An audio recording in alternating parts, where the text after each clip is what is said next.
Welcome to the Physician's Guide to Doctoring, a practical guide for practicing physicians. Dr. Bradley Block interviews experts in and out of medicine to find out everything we should have been learning while we were memorizing Krebs cycle. The ideas expressed on this podcast are those of the interviewer and interviewee and do not represent those of their respective employers. And now, here's Dr. Bradley Block. Dr. Amy Fogelman, thanks so much for coming back on the podcast. Thank you, Brad. It's great to be here again. So let's talk about your first case, right? I'm sure there's a lot you've learned since then and things that you would do differently. And so let's use our retrospective scope to dissect that. So first, just give us some generalities about the case. Yeah. So I can talk to you about it in a general way, but it's not public knowledge because the case was actually dropped. But the actually, sorry, before we even get there. Yeah. Which brings us to another question. Yeah. Right? Like, let's say you have a case that's not dropped. Like, what are we allowed to talk about? What are we allowed to talk about? We're qualifying this, right? You're not a lawyer, you're a physician, but still, like what you're familiar with. Yeah. So if a case were to go to suit and there was a trial and there was a decision made by the judge or the jury in a trial, then that's public information. But until then, things are pretty. You don't talk about them. You know, I'm sure there's different rules in different states about what's public and what's not public. But just to be careful, because I can't keep track of which state is what. I just when in doubt, don't talk about it. Don't talk about it. Okay. That's interesting. I wonder if a case settles. It usually with settlement agreements, there's some stipulation that there's some confidentiality around it. So you wouldn't get into the details of that. Got it. But if it goes to a jury trial, then that becomes public information, at least to some degree. No, absolutely. The whole thing becomes public. So then maybe if we have time, we can talk about another case as well that, maybe a case that is public, because then we can dissect it a little more. But let's start with your first case. Yeah. So more than a decade ago, so I'm a primary care doctor for years. And one of my more experienced colleagues was doing a lot of expert witness work, but he did not have the experience on this particular issue with this particular type of patient, I'll just say. And so he referred it on to me. And it was a medical malpractice defense case. So it was a primary care doctor who was being sued for missing a cancer diagnosis. And so I was like really excited. And I got all these records and I reviewed them. And then I was like, wait, so confused about what I was supposed to be doing or thinking. It was very confusing to me what exactly my role was.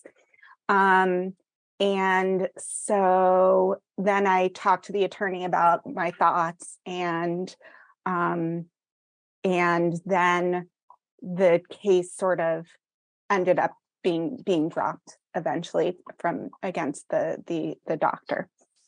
So that was that case. Okay. So you reviewed the case, did your due diligence, and then it was dropped. Okay. Yeah. I mean, yeah, exactly. But that's the way so legal cases, the legal world is so slow that, if you review enough of these things, you'll have lawyers contacting you years down the line about a case that you reviewed years ago. And so it is really important to stay organized if you have more than one case, or you can get them kind of confused. And so because everything's quiet, and then all of a sudden it's like, oh, we're going to deposition. Oh, we're going to trial. So it has its own timeline that's different than what we're used to. Okay. So then in that situation, what would you have done differently? Okay. And anything? Because it sounds like if it was just dropped. No. I definitely would have done things differently. So what I would have done differently is that I did not at all understand any of the legal aspects of what I was doing. Like, I kind of just went into it and thought, okay, I'm a primary care doctor. I've been doing this for a while. I understand this. I know how to treat this condition. I know how to diagnose this condition. So this is like a no-brainer. Why do I need to know anything else? But the problem is that if I should have thought about at the very beginning what the legal question was that the attorney was asking me, because that colors the whole review that you do. And specifically, like, what does a standard of care mean? It's very technical, but it actually has a specific meaning that's really important when you're doing reviews. And a lot of doctors, we don't understand this because this was not taught to us in medical school, obviously. So first of all, the first thing is to understand the burden of proof. So it's different than in criminal trials where you always think beyond a reasonable doubt. In civil cases, it is not that, you don't have to be that sure of your opinion.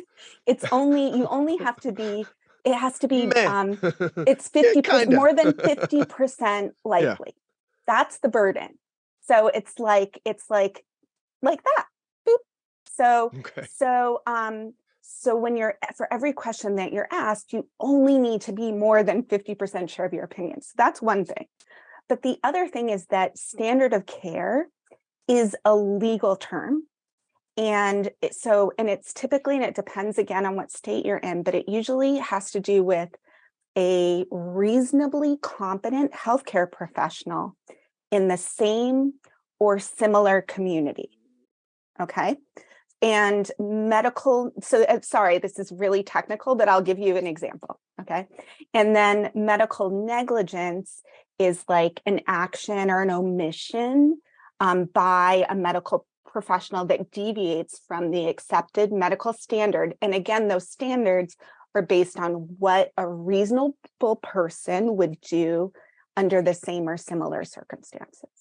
So, like, let's talk about, for example, an upper respiratory tract infection in a primary care clinic. Okay.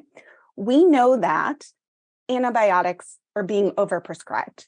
And in general, there are guidelines that are trying to tell us not to prescribe antibiotics for upper respiratory tract infections, except for certain, instances, because they're trying to stop antibiotic resistance is bad.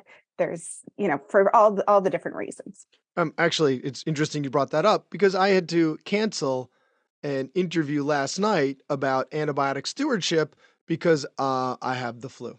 So I You have the flu? I have, well, You ish. look amazing. I'm better. Okay. I'm better. Last night, not so good. Not so Oh good. So, gosh. yeah. No, Gosh.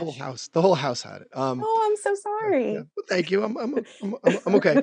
So we'll have to reschedule that, but there will be a podcast on that'll be antibiotic interesting. stewardship Okay. that we had to delay because I had actually turns out lower respiratory tract infection.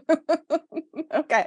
So yes, we would say in general, you don't want to prescribe antibiotics if you don't need to, if there's not an indication, blah, blah, blah. But we also know that in practice, there are plenty of PCPs who prescribe antibiotics for all kinds of upper respiratory infections, and which may or may not be indicated depending on the details.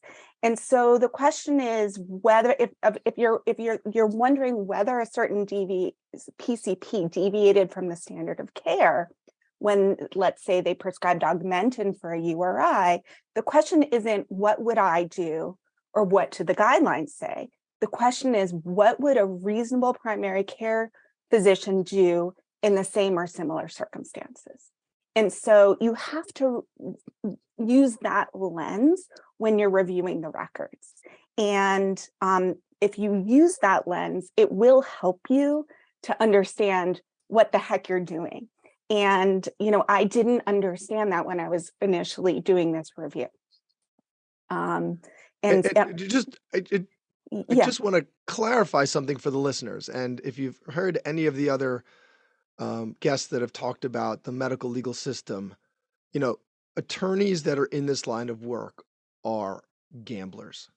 And so what happens is if you have a high stakes case, like what you're describing is like a huge lens, a huge, breadth of practice that could be considered the standard of care. So how are so many people being sued? Well, it's because there's a chance you could lose the case. There's a chance. There's the jury who is not an expert witness, who's going to be swayed by a lot of the emotional aspects to this. And so with especially with high stakes cases, high amounts of money, it might make sense for the plaintiff's attorney to take a case, even though it's not a deviation from the standard of care, because there's a chance that they'll make a significant amount of money either in trial or by settling, because you might not want to risk going to trial. So, what you're describing sounds like then we shouldn't have so many lawsuits if that's the case. But, it's more complicated than that because how the entire industry works. it Uh, is. And so, I was recently reviewing a case, and I reviewed the report by the plaintiff attorney, the plaintiff expert, and it was clear that she just didn't understand. And sometimes they'll find experts who don't understand these nuances, and they'll say something, and she was sort of like citing guidelines, and it was like, you're missing the point here. So I think it's really important that as physicians, yes, we've had years and years and years of training, but there is a little bit more training that you need to do if you want to do this work and you want to do it well. okay. So is there anything else that you would change about how you would have reviewed that first case? No, That's the big, that's okay. the main thing. But that's so inherently important that it would have changed the way that the lens in which I viewed that case would have been different. And I don't know if I would have ultimately, I don't know what I would have said to the attorney. I don't remember what I said to the attorney, but I'm sure that it would have changed that a little bit if I had understood what the heck I was doing. All right. Well, then let's talk about a case that you can talk about in more Okay, detail, sure. right? One that did go to trial. So now it is public Yeah. information. So give us some background to that case. Okay, so this is kind of a crummy case. Actually, it's not that interesting. I don't think it's going to be that interesting to your listeners. It's But actually keep listening anyway. Keep listening. Keep listening. it was a personal injury case. So this woman was living in a house, and they built a commercial real estate next to her home that caused a lot of like shaking and cracking of her foundation, and a lot of like personal stress on her, pain and suffering. And so the attorney was mostly interested in saying, that they were bad neighbors and did all this stuff. But the specific opinion that he wanted from me was whether, because she developed shingles, was whether that could have, whether the stress that she had been under for, because she mentioned this multiple times to multiple people, whether this could have been a contributing cause to her developing the shingles. So that was my teeny tiny, thing that I opined on. And I said that, yes, it could have been a contributing factor to the fact that, she had stress and that that she developed shingles. And that was that. But they lost the case. Okay. Yeah. Again, I think that's the legal system, right? You've got a big, rich real estate developer and this, person who's now got an ailment, and the jury, many of whom may be retirees who have experienced shingles themselves, are going to feel some empathy towards that individual. And yeah, that sounds like a case I'd take. Sure, let's do it. It wasn't just about the shingles, though. Yeah. That was just, a piece of it. Just to Yes, say that was a very small piece of the whole case. There was black mold too, probably, and so they got an Of course, allergist and an EVP yes. involved. Yes, there always seems to be. Yes. Okay. That still interesting though. Still, I mean, yes, pretty mundane material, but I still think thinking about that is interesting. Okay, so recently I got my first case. I told you about it before the show, and then I sent it to someone else because I was a little out of my depth. It was just something that I haven't dealt with since residency. But which is very smart of you to send it away if it's something that you don't deal with on a regular basis, by the way. So it's very smart. Thank you. It would have been my first case, so I still have 0 cases under my belt, so I'm not sure, So I get a stack of papers from the lawyer. What was he expecting of me? Right? Like what when I know you said, right, as we're reviewing the case, we need to review it through the lens of the standard of care and how that's defined. Well, you have to ask them what the legal question is that they want you to opine on, because there's different questions. Standard of care, causation, like whether that thing, like the shingles case, did the stress cause her shingles? That's a causation question. And then prognosis, like, did this change, could it have changed the condition had they diagnosed it sooner, and what's the long-term, consequences of this condition? If there's no sequelae, long-term sequelae, then there's no injury, there's no damages. Right. But like, what are they? You had said in our last interview, don't just email them, because that email might be discoverable and you might be discussing things that could be used against them. So like, don't do that without talking to them. So what are they? Like, my opinion, am I going to be like drafting a 10-page document citing sources from PubMed? Like what? Like, what do you do? Yeah. So, okay. First off, before you get that pile of paperwork, and I'm sure I would hope that Attorney Salmon talked to you about this, but you should have them sign a contract. And you should probably get a retainer, particularly if you haven't worked with them before. So yes, that was the second interview with Dan Sandman. So for all the listeners, definitely check that out. We go into a lot of detail about that. But in terms of like, so you have your contract, you got your retainer payment. So you get the stack of records.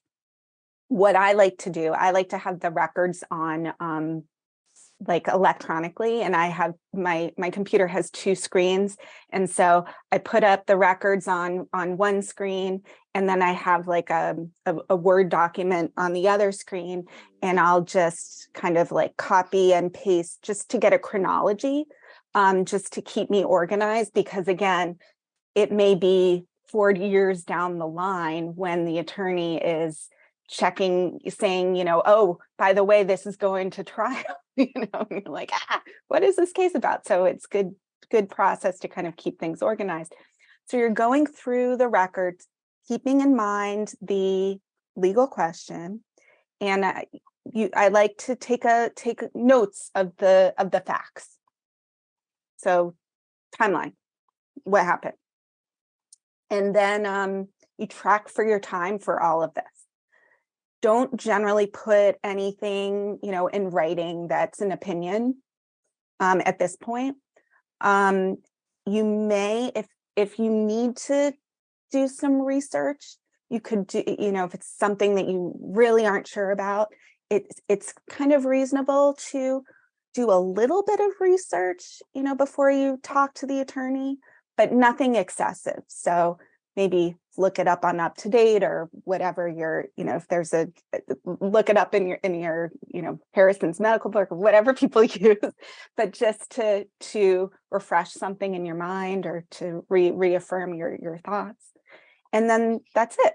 And then you set up by email a phone call to have with the attorney. And then that's your time to share with them your findings. So you'll go over during that phone call. Generally, what I do is I say, do you want me to go over the chronology? So I'll review, they say yes. So I'll review what the records show. And then I'll tell them, what my opinion is of the legal question that they asked me.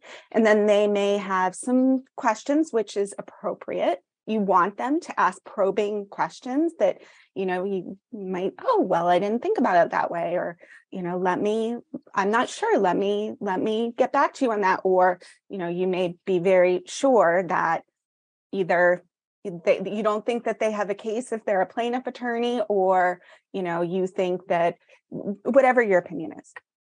So then the attorney could say one of three things. They may say, thank you very much for your time. Send me an invoice for any additional, for whatever extra work that you did. And destroy the records. We're done with you. Thank you and goodbye. Or they might say, thank you. Can you write a report? Or they may say, thank you. We'll get back to you when we hear back. We'll talk to our client and we'll get back to you. And so that's kind of the way that those things go.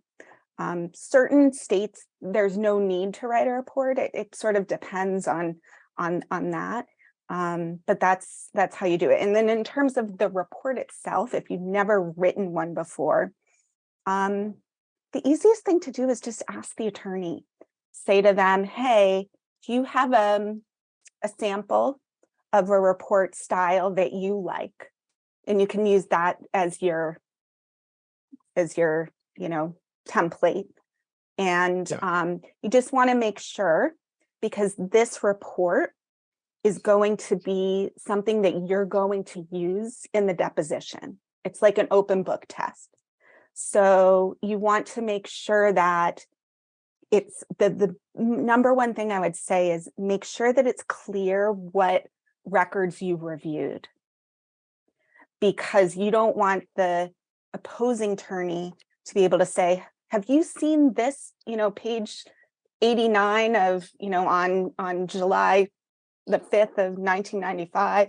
And if you have these are the records that I reviewed and you have them listed there, then you'll know whether you did or not. And so it's kind of a pain to do that. But if you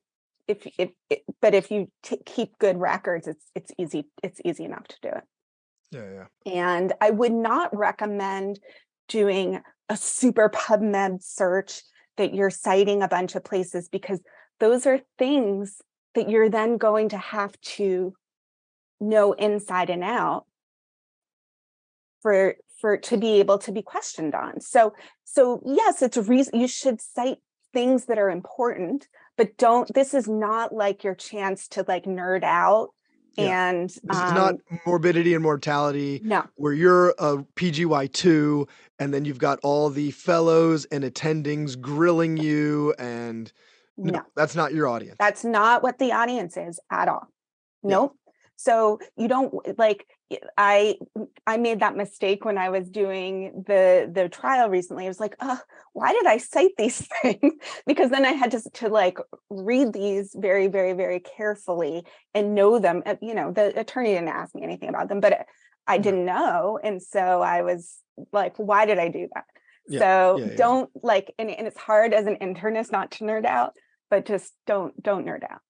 Well, I think also losing sight of our role in this situation, right? We are the PubMed. That's why we're there, because Brad, you're right. They don't need to pore over the literature, because that's your job. Your job is to know the material, so that they don't have to. And so you're expert enough. Yeah. And so, and if you're not, do what I did and don't take the case. Right. And in addition to not putting things like your opinion in the email, that I'm glad that you remember that from last time. The other thing is, so if you ever have a doubt, just give the attorney a call on the phone to talk about it. And then the other thing is, you don't want to surprise them with a huge bill. And so you want to communicate any kind of extra time that you're spending with them up front, because that's going to put a really, sour taste in their mouth if you like didn't say anything and then you send them, a $10,000 bill that they're not expecting. Yeah. Yeah. Especially if they're not taking that case any further. Right. Right. Mm-hmm. Okay. So, a bit of a non sequitur now, Yeah. because there's one thing that we didn't speak about last time that but I do want to talk to you about. And that's resumes, Mm-hmm. right? Like our CVs, our resumes. My resume looks pretty similar to what it did 11 years ago when I finished residency, or 11 and a half, when I finished residency, and maybe a couple of the committees that I've been on. But that's it. And yet the resume that we use for soliciting this type of business shouldn't look the same, correct?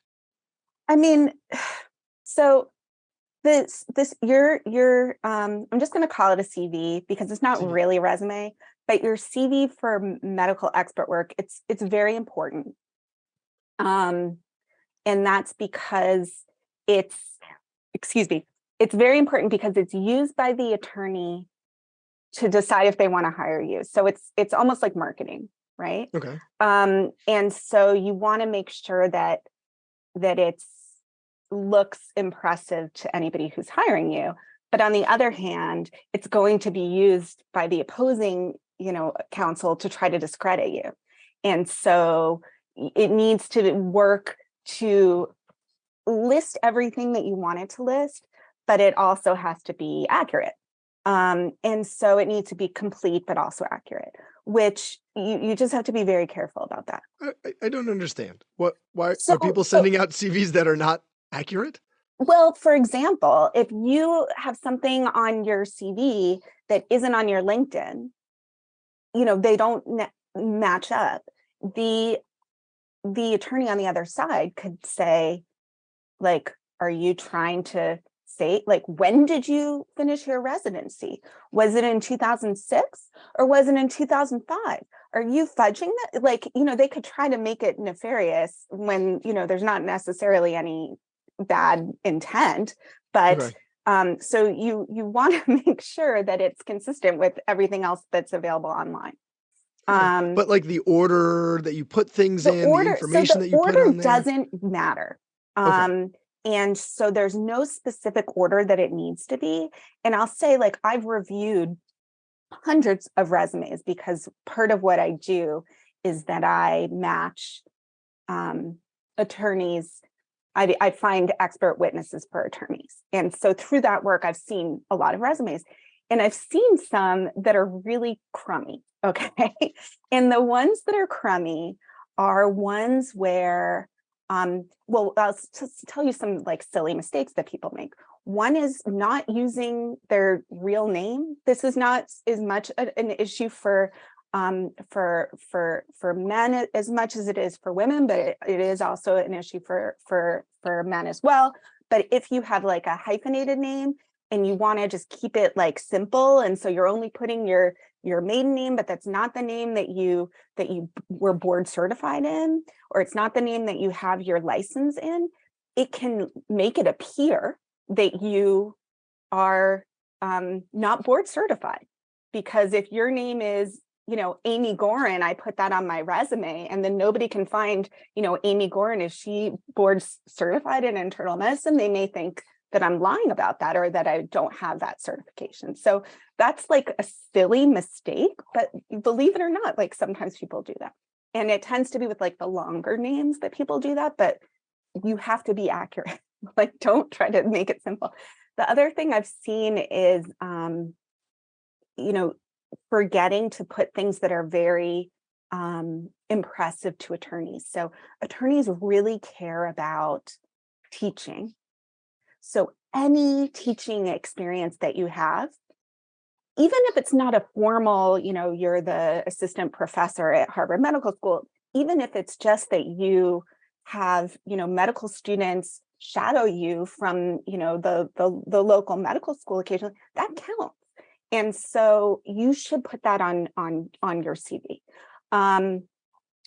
similarly, another one that sometimes people don't do because they think it's they'll put the name of their private practice, but won't put the names of the hospitals that they're appointed with, or maybe the most impressive hospital that you're appointed with. But attorneys care about those hospital appointments, and so you want to make sure that that's listed there. And the other thing is, because it doesn't matter what order it's in, you really want to put the most impressive things on the first page, and then the least impressive things on the end. So, I had a doctor who was quadruple board certified. I mean, like, wow, I was so excited about recommending him to this attorney. And then he sends me his resume, and, the first page had the community college that he graduated from, and like his foreign medical school. And not that those things are bad, but they're just not as impressive as the quadruple board certification. And so, he was doing something that wasn't he was shooting himself in the foot unnecessarily, because that is just like I mean, that's the way we all have it. But that's the way we all have it. We all have it in chronological order, right? We have undergrad, and then your medical school, and then your residency, and then your fellowship, and if you didn't go research at the end. Harvard or Yale, your medical, no one cares where you went to medical school. Like, that does not, like, we know you have an MD, so it does, so nobody cares. So put the things that are more impressive. And if you actually have extra time, it's even more impressive if you can put an executive summary, but in lay language, because attorneys don't understand. They don't understand what a otolaryngologist is. They want to know what types of surgeries you do. They might not realize that that's the same type of person who does sinus surgeries. And so you really have to spell it out so that they know. And I would say all of that stuff should also be on LinkedIn, because if you're interested in this work, LinkedIn is a great free place for you to show people that you're interested in this work. Is there anything that we should put on LinkedIn so that we can stand out? I mean, I think having a summary explaining what you're known for in lay language is a great way to do it. And also, I know this is something that doctors don't like, but having an email address for attorneys to be able to reach out to you is probably a good thing too, especially if you're not going to be on LinkedIn every day. You don't want to find that message, a month later. It's going to be too late. They're going to have selected somebody else. But in line, if you could put somewhere expert witness, or this is just medical expert, because those things are searchable and they're keywords, and so that way you'll come up when they're looking. What about so back to the CV? If we did, let's say we took a course, for instance, your course, right? I would think that would make us more appealing, because now they know that we understand the assignment, right? We know what's expected of us. We know what to do. We know how to not to end up in any traps. So it's great to take a course for all the reasons that we talked about during this. However, I would not put it on your CV because that is something that then the attorney that's trying to discredit you is going to ask you all these questions about it, in the same way that you don't want to cite, you don't want to put a bunch of citations that you're going to have to answer questions about. You don't want to have to, be on trial about all of the details of the course that you took. It's better just to leave that off. I've Got it. seen some experts do that. I understand why they're doing that, but I think that it's probably better to just go in like a short email if you're sharing it with the attorney, like, hey, I took Dr. Fogelman's expert witness course. I'm certified, I understand the assignment. I'm ready to go. That is probably better than including it on your CV. Got it. So speaking of which, where can we find the course? You can find it at my website at amyfogelmanmd.com. I teach it a little bit differently than some other people do. It's really a formula, the ABCs of how to systematically get into this work so that you will know everything that you want to know, everything from all the courtroom stuff, the business, and the marketing. And I know that is something that we feel uncomfortable to market ourselves, but to have a successful business, you need to know things like how to do your CV, how to do LinkedIn, and some other options out there that exist. Fantastic. Well, and actually, we're going to be having an episode on that very soon. I think next week with Beryl Vaughn on how to market yourself to become a medical expert witness and really put yourself out there. How to, do you have a website? And other ways to get yourself out there. So so stay tuned for that. One thing I will say about websites that's a little unpopular, a little controversial, but I don't think that doctors need an expert witness website when you're just getting started, unless it's just as like a landing page where for attorneys to like be able to contact you. But that's why I think LinkedIn, you can just use LinkedIn. Yeah. The issue is I've actually had attorneys not want to work with particular experts because of things they've seen on their website. So if you have a website, you need to do it well. Yeah. And it's so subjective that that you can get into some trouble. Yeah, I can understand that. Well, some of us have websites already, so you can just add another page to it, and Totally. There it goes. So easy enough. Yeah. So, Dr. Amy Fogelman, thank you again for coming back on the show. A lot of great material, and given that our last interview was a year ago, maybe we'll have you back in another year. Exactly. We'll do this after Annually. every Thanksgiving. Yes. Perfect. Well, Thank you, again. Brad. I appreciate it. That was Dr. Bradley Block at the Physician's Guide to Doctoring. He can be found at physiciansguidetodoctoring.com or wherever you get your podcasts. If you have a question for a previous guest or have an idea for a future episode, send a comment on the webpage. Also, please be sure to leave a 5-star review on your preferred podcast platform. We'll see you next time on the Physician's Guide to Doctoring.